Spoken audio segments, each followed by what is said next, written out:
परमेश्वर का हम धन्यवाद करते हैं और सभी मसीह भाई बहनों को जय मसीह की। मैं आज के दिन प्रभु का वचन लाया हूँ। यदि आपके जीवन में जरा भी समय हो तो प्रभु का वचन सुन ले, क्योंकि वह वचन आपको चंगाई भी करता है। हालेलुया। तो लास्ट में आपके लिए मैं प्रार्थना भी करूँगा, तो आप इस वचन को जरूर सुने, क्योंकि ये वचन आपके लिए है। यहाँ पर याकूब की किताब अध्याय 4 और वचन 8, परमेश्वर के निकट आओ तो वह भी तुम्हारे निकट आएगा। वचन बताया गया कि परमेश्वर के निकट आओ तो वह भी तुम्हारे निकट आएगा, प्रभु भी आपके निकट आएगा। तो प्रभु पहले अपने पास आपको बुला रहा है। अब मैं एक गवाही दे रहा हूँ। एक व्यक्ति था, बीमारी में था, और उसने मुझसे पूछा कि भाई आप कहाँ जाते हो। तो मैंने उसे अपनी सारी बातों को बता दिया। तो उन्होंने कहा कि मैं भी चलूँगा, मेरे जीवन में बहुत परेशानियां हैं, मैं बहुत रुपया खर्च कर चुका, मैं चंगा नहीं हो पा रहा हूँ, और मुझे शुगर भी है और बीपी भी हाई है, और मेरा शरीर दर्द से तड़पता है। मैंने ओझा सोखा, अपने देवी देवताओं सबको कर चुका हूँ, अब मैं यीशु मसीह के पास चलना चाहता हूँ।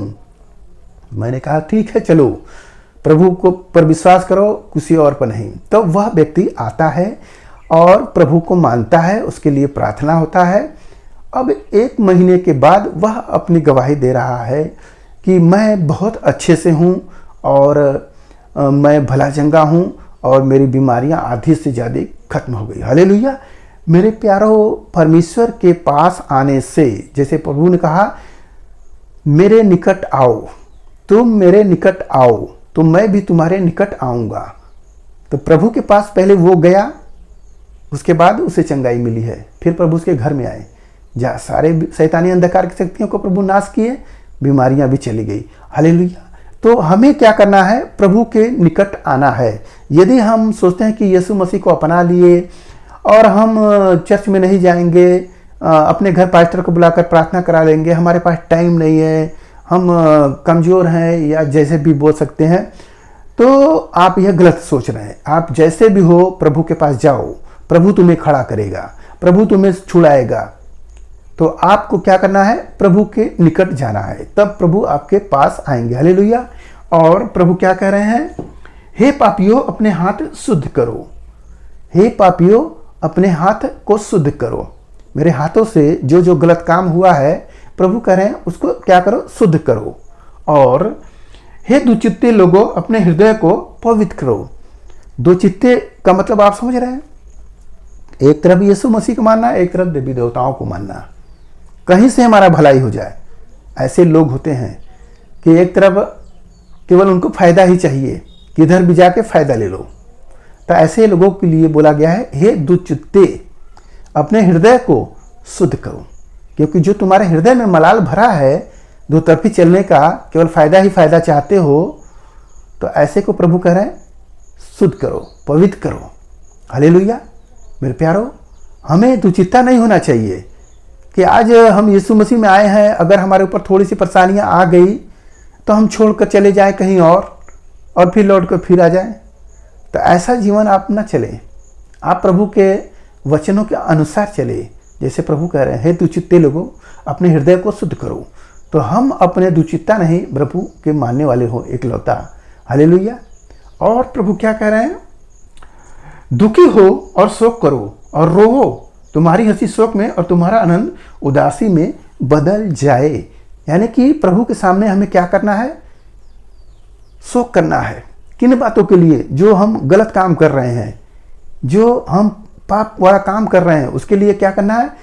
जो हमारा हंसी है शोक में बदले। हम हंसे नहीं, बल्कि प्रभु के सामने नम्रदीन बन जाए, दीन बन जाए, अपने आप को एकदम गिरा ले।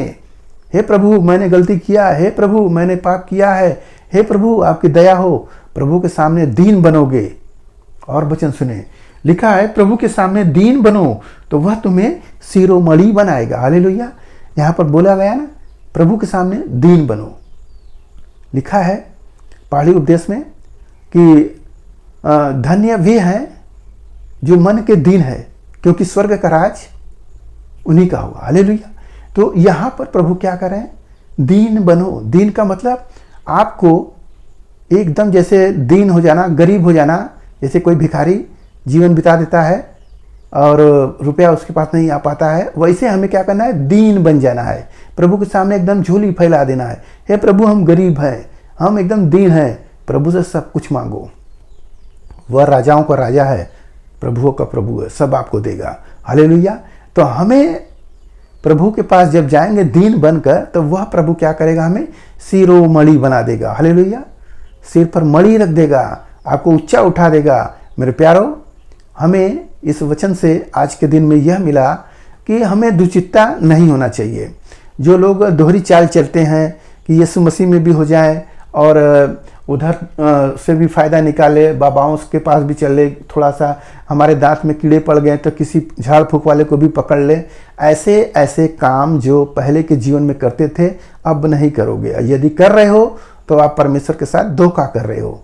फिर परमेश्वर क्या करेगा, आपका साथ छोड़ेगा, और जब छोड़ेगा तो बहुत सी समस्याएं आपके जीवन में आ जाएंगी, क्योंकि शैतान इंतजार कर रहा है कि कब प्रभु से छूटो और मैं तुम्हें फाड़ खाऊं। हालेलुया। आज के इस वचन से आपको मिल गया है कि प्रभु के पास हमें आना है।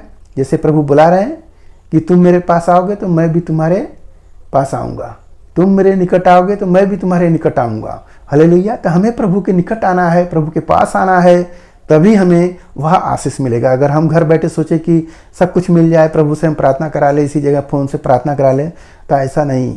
आपको ऐसा इमरजेंसी में होता है, ऐसा नहीं हो सकता है, आपको जाना ही पड़ेगा। हालेलुया। कई लोग ऐसे किए परंतु परेशानियां बढ़ी, प्रार्थना कर रहे कोई लग नहीं रहा है, तो मैंने उन्हें कहा कि आप संडे आराधना में अवश्य आवे, तभी प्रभु का आशीष होगा, अन्यथा हमारे प्रार्थना करने से कोई लाभ नहीं होगा, आपको परेशानी और बढ़ेगी। तब वो लोग मन फिराकर आते हैं और चंगे हो जाते हैं। हालेलुया। आज के इस वचन से आपको जो कुछ मिला उस पर ध्यान करें, प्रभु आपको आशीष देंगे। आइए अपने प्रार्थना करें। मान परमेश्वर अम्मा का धन्यवाद करती इसमें से राजा आज के दिन प्रभु जो ये वचन मिला, जितने सुने प्रभु ने आशीष मिले, उनके घर परिवार में सुख शांति बनी रहे। मेरे राजा आज का वचन है पिता परमेश्वर, आपने बोले पिता परमेश्वर अपने लोगों से प्रभु की तुम मेरे निकट आओगे तो मैं भी तुम्हारे निकट आऊँगा। हालेलुया। ऐसे वचनों से प्रभु जी हालेलुया भर दे पिता, ताकि वो सब भी आपके निकट आने वाले हो। जो अंधकार में चल रहे हैं प्रभु वो भी ज्योति पाए। हे प्रभु दो चित्ते लोग न होने पाए, आपका दया चाहते हैं। धन्यवाद करते प्रार्थना यीशु मसीह के नाम में, आमीन।